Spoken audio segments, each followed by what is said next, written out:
நெல்லை தாழையூத்து மேல பள்ளிவாசல் தெரு பொது மையவாடி அருகில் வைத்து தமிழ்நாடு தௌஹீத் ஜமாத் நெல்லை மாவட்டம் தாழையூத்து கிளை சார்பில் மார்க்க விளக்க தெருமுனை கூட்டம் நடைபெற்றது. இதில் தமிழ்நாடு தௌஹீத் ஜமாத் மாநில பொதுச் செயலாளர் முஜிப் ரஹ்மான் கலந்து கொண்டு மதவாதமும் மத சார்பின்மையும் என்ற தலைப்பில் உரை நிகழ்த்தினார். தமிழ்நாடு தௌஹீத் ஜமாத் பேச்சாளர் ஆஷிக் மனித கருத்து மார்க்கம் ஆகுமா என்ற தலைப்பில் பேசினார். தெருமுனை கூட்டத்தில் தமிழ்நாடு தௌஹீத் ஜமாத் நிர்வாகிகள் பலர் கலந்து கொண்டனர்.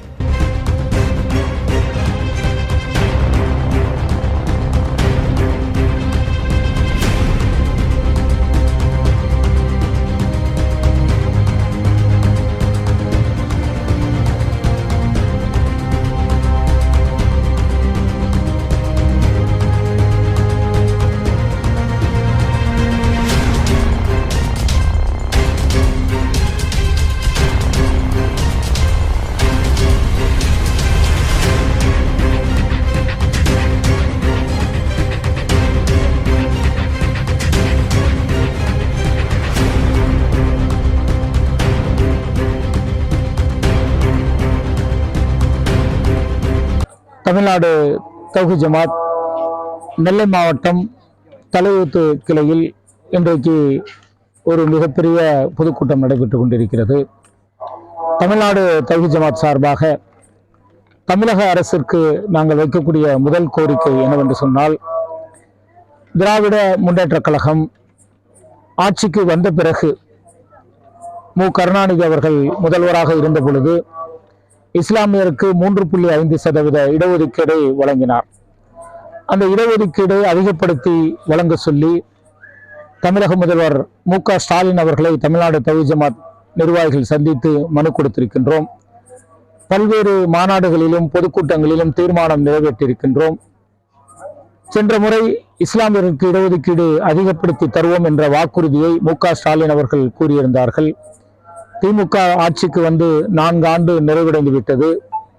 இதுவரை அவர் அந்த வாக்குறுதியை நிறைவேற்றாமல் இருக்கின்றார். எங்களுடைய கோரிக்கையை அவர் செவிசாய்க்காமல் இருக்கின்றார்.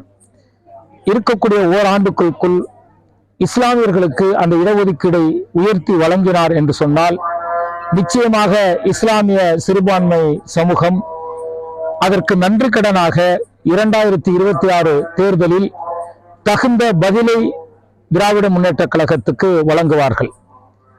ஆனால் அதை அவர் காலதாமதப்படுத்தும் பொழுது அது நிச்சயம் இஸ்லாமிய மக்களிடத்தில் மிகப்பெரிய வருத்தத்தையும் வேதனையையும் கொடுக்கும். எதிர்க்கட்சியினர் அதை கையில் எடுத்து இஸ்லாமியர்களுடைய ஓட்டுக்களை பெற முயற்சிக்கின்றார்கள். ஆட்சி அதிகாரத்தில் இருக்கக்கூடிய திராவிட முன்னேற்ற கழகம் இந்த முறை இடஒதுக்கீடை உயர்த்தி வழங்கினார்கள் என்று சொன்னால், தமிழகத்தில் இருக்கக்கூடிய சிறுபான்மையினருடைய ஒட்டுமொத்த வாக்கும் திராவிட முன்னேற்ற கழகத்திற்கு விழும் என்பதை இந்த நேரத்தில் நாங்கள் தெரிவித்துக் கொள்கின்றோம்.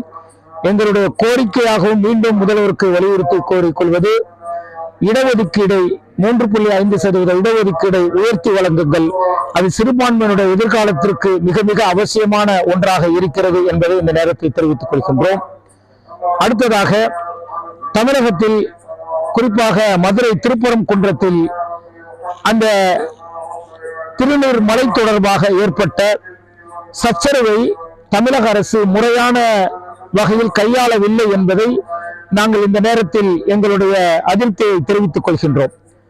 மாவட்ட ஆட்சியரும் வருவாய்த்துறை அதிகாரிகளும் அங்கு இருக்கக்கூடிய காவல்துறை அதிகாரிகளும் ஆண்டாண்டுகளாக சுமார் 600 ஆண்டுகளுக்கு மேலாக அந்த சிக்கந்தர் பாஷா தர்காவில் அவர்கள் ஆடுகளையும் கோழிகளையும் அறுத்து பலியிடுவது அவர்களுடைய வழக்கமாக ஒன்றாக இருக்கிறது. ஆனால் இன்றைக்கு அதை தடை செய்ததன் விளைவாக இன்றைக்கு மதவாத பாசிச சிந்தனை கொண்டவர்கள் அதை அரசியல் ஆதாயமாக மாற்ற முயற்சி செய்து கொண்டிருக்கிறார்கள். இது போன்ற நிலை உருவாவதற்கு மதுரை மாவட்ட நிர்வாகமே முழு பொறுப்பு. முதல்வர் இதில் தலையிட்டு சம்பந்தப்பட்ட அதிகாரிகளை உடனடியாக இடமாற்றம் செய்ய வேண்டும் என்பதையும் கோரிக்கையாக வைத்துக் கொள்கின்றோம். அதே நேரத்தில் வட மாநிலங்களில் இது போன்ற பிரச்சனைகளை உருவாக்கி அரசியல் ஆதாயம் பெறக்கூடிய பிஜேபி, RSS, இந்து முன்னணி போன்ற அமைப்புகளின் செயல் இங்கு தோற்கடிக்கப்பட்டிருக்கிறது. நீதிமன்றங்களை நாடியிருக்கிறார்கள். பொதுக்கூட்டங்கள் நடத்துவதற்கும் கண்டன பேரணிகள் நடத்துவதற்கும் அவர்கள் உயர்நீதிமன்றத்தை அணுகும் பொழுது நல்ல நேர்மையான நீதியை வழங்கக்கூடிய நீதிமான்கள் தமிழகம் அமைதி பூங்காவாக இருக்கிறது. அதில் பிரச்சனையை உண்டு பண்ண பார்க்கிறீர்களா என கண்டித்து அவர்களுடைய மனுக்களை தள்ளுபடி செய்திருப்பது வரவேற்கத்தக்க ஒன்றாக இருக்கிறது. இது தமிழகம் அமைதி பூங்காவாக திகழும். இந்துக்களும் இஸ்லாமியர்களும் மற்ற மதத்தினரும் நாங்கள் அமைதியாக வாழக்கூடிய தமிழகமாக இதில் திகழ்கிறது. இதில் பாசிச சிந்தனை கொண்டவர்கள் பிரித்தாளும் சூழ்ச்சியை செய்ய முடியாது என்பதை மீண்டும் நீதிமன்றம் உயர்த்தி இருக்கிறது. தமிழக மக்களும் அதை வலியுறுத்தக்கூடிய வகையில் சமூக ஊடகங்களில் தங்களுடைய கருத்துக்களை பதிவு செய்து வருவதை நம்மால் பார்க்க முடிகிறது. இதை தமிழ்நாடு தௌஹீத் ஜமாத் வரவேற்கிறது. அடுத்ததாக, இன்றைக்கு SSA கல்வி திட்டத்தின் கீழ் தமிழகத்திற்கு ஒதுக்க வேண்டிய நிதியை இன்றைக்கு மத்திய அரசாங்கம் ஒதுக்காமல் இழுக்கடைப்பு செய்து வருவதை கடுமையாக நாங்கள் கண்டிக்கின்றோம். தேசிய கல்வி திட்டத்தை நடைமுறைப்படுத்தினால்தான், அதை கொண்டு வந்தால்தான் நாங்கள் நிதியை ஒதுக்குவோம் என மத்திய அமைச்சர் பேசுவது கண்டனத்துக்குரியது. இது ஒட்டுமொத்த கல்வித்துறையையும் சீரழிக்கக்கூடிய வகையிலும், இன்றைக்கு ஆயிரக்கணக்கான ஆசிரியர்களுடைய ஊதியத்தை வழங்க முடியாத நிலையில் தமிழக அரசு தள்ளப்பட்டு இருப்பதையும் கவனத்தில் கொள்ள வேண்டும். உடனடியாக மத்திய அரசாங்கம் அந்த தொகையை விடுவிக்க வேண்டும் என்பதையும் இந்த கூட்டத்தின் வாயிலாக கேட்டுக்கொள்கின்றோம்.